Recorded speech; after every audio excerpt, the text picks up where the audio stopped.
अखन अहाँ सब सुन रहल छी अमचन म्यूजिक की शानदार प्रस्तुति।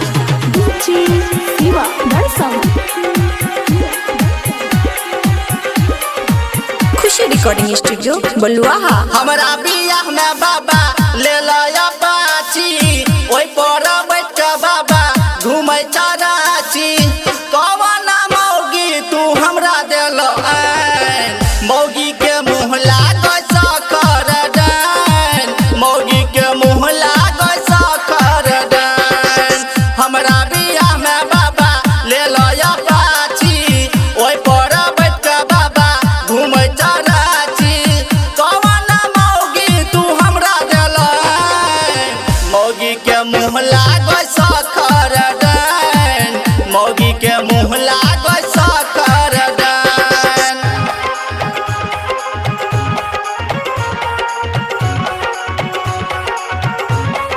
म्यूजिक बाय डीजे शिवा बरसम। Khushi recording studio Baluaha. दहेज के चक्कर में हमारा फंसल ह, हमरा तू जिंदगी में अगिया लगेल ह। दहेज के चक्कर में हमारा फंसल ह, हमरा तू जिंदगी में अगिया लगेल ह। मौगी के चालो लागै छ चुचुनर, ओकरा में बाबा कवन देखले रह हुनर। लाल का पार पटक दल जान, मौगी के मुँह लागै सखर डान, मौगी के मुँह लागै सखर डान।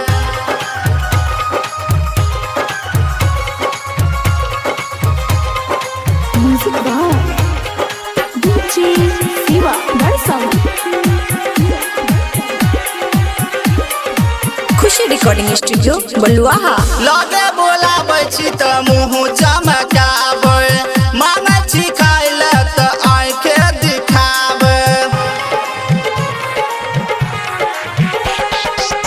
लगे बोलाबै छी त मुँह चमकाबै, मांगै छी खाइ ले त आँखे दिखाबै। खानदान एकर बाबा ठीक नहीं बुझाइ छ, रोजो ई राकेश साला राय करै छ।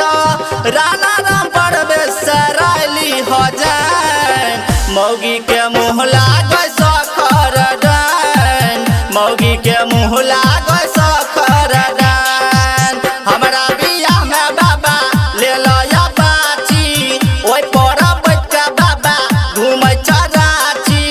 कवन मौगी तू हमरा देल आन, मौगी के मुँह लागै सखर डान, मौगी के मुँह लागै सखर डान। खुशी रिकॉर्डिंग स्टूडियो बलुआहा।